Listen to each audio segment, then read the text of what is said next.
សួស្តីបងប្អូនទាំងអស់គ្នាបាទនេះគឺជាការរៀនសរសេរនៅទស្សនៈសិក្សាមួយរបស់លោក Pythagoras ដែលគាត់បាននិយាយថាការដែលយើងនៅស្ងៀមគឺវាប្រសើរជាងយើងនិយាយនៅពាក្យដែលឥតបានការហើយខ្ញុំក៏ចង់លើកយកនៅបញ្ហាតាក់ទងជាមួយនឹងការនិយាយពាក្យដែលមិនបានការណាបងប្អូនពាក្យអ្វីខ្លះដែលវាអត់បានការដែលវាអត់ប្រយោជន៍អញ្ចឹងពាក្យដែលអត់បានការមានពាក្យដែលយើងនិយាយទៅវា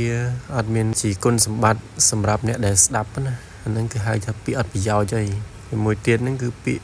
ញុះញង់ពាក្យនាំឲ្យមានបញ្ហាដល់អ្នកដទៃឬក៏និយាយទៅធ្វើឲ្យអ្នកដទៃក្តៅក្រហាយបង្កើតបានទៅជាគំនុំគុំគួននៃផ្សេងទាំងអស់នេះយើងហៅថាជាពាក្យដែលឥតប្រយោជន៍ទេបងប្អូនបាទហើយការដែលខ្ញុំលើកយកមកនិយាយនេះគឺខ្ញុំចង់និយាយតាក់ទងជាមួយនឹងបញ្ហាសង្គមសប្តាហ៍របស់យើងនេះផងដែរដែលខ្ញុំតែងតែសង្កេតមើលទៅតាមបណ្ដាញសង្គមហ្នឹងគឺថាមានការជជែកវែកញែកគ្នាពីរឿងមួយទៅរឿងមួយ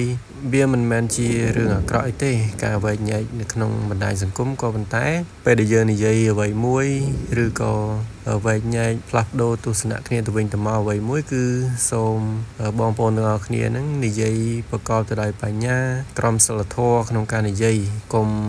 និយាយភាសាដែលអសុរោះឬក៏និយាយភាសាណាដែលវាស្ដាប់ទៅក្រោកគ្រៀតនិយាយ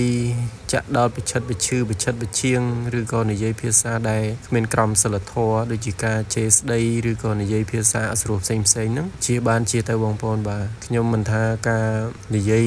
ផ្លាស់ប្ដូរទស្សនៈគ្នានៅក្នុងបណ្ដាញសង្គមហ្នឹងវាអាក្រក់ទេក៏ប៉ុន្តែសូមនិយាយប្រកបដោយក្រមសីលធម៌និងចំណេះដឹង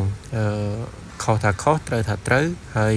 បើមានកន្លែងណាមិនសមរម្យយើងកែតម្រូវគ្នាទៅអាហ្នឹងវាជា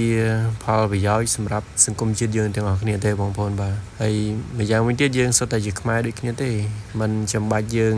ទៅនិយាយភាសាដែលក្រោកគ្រៀតបានយើងអាចស្ដាប់គ្នាបានទេយើងនិយាយប្រកបទៅដោយក្រមសីលធម៌មានវិជ្ជាជីវៈក្នុងការនិយាយក៏បងប្អូនទាំងអស់គ្នាអាចស្ដាប់បានដូចតែគ្នាទេហើយមានផលល្អទៀតបាទអញ្ចឹងពីខ្ញុំទៅគឺមានតែប៉ុណ្្នឹងឯងបងប្អូនបាទសរុបមកវិញខ្ញុំចង់និយាយថាបើសិនជាយើងនិយាយភាសាល្អដាក់គ្នាទៅវិញទៅមកប្រើចំណេះដឹងនៅក្នុងការវិនិច្ឆ័យឬក៏និយាយស្ដីចំពោះគ្នាទៅវិញទៅមកវាជារឿងល្អសម្រាប់សង្គមជាតិយើងហើយបានផ្ដល់ជាគំរូល្អទៅដល់ក្មេងៗចំនួនក្រោយថែមទៀតផងហើយជាពិសេសនោះគឺបងឬក៏បងប្អូនដែលជា content creator ឬក៏ជា influencer ហ្នឹងគឺសុទ្ធតែជាគំរូសុទ្ធតែជាអ្នកដែលផ្ដល់នៅ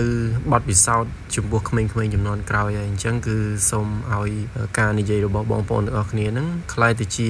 ពាក្យសម្ដីដែលមានប្រយោជន៍និងជាពាក្យសម្ដីដែលផ្ដល់ទៅឲ្យសង្គមជាតិហ្នឹងនៅភាពវិជ្ជមាននិងការរីកចម្រើនទាំងអស់គ្នាបាទ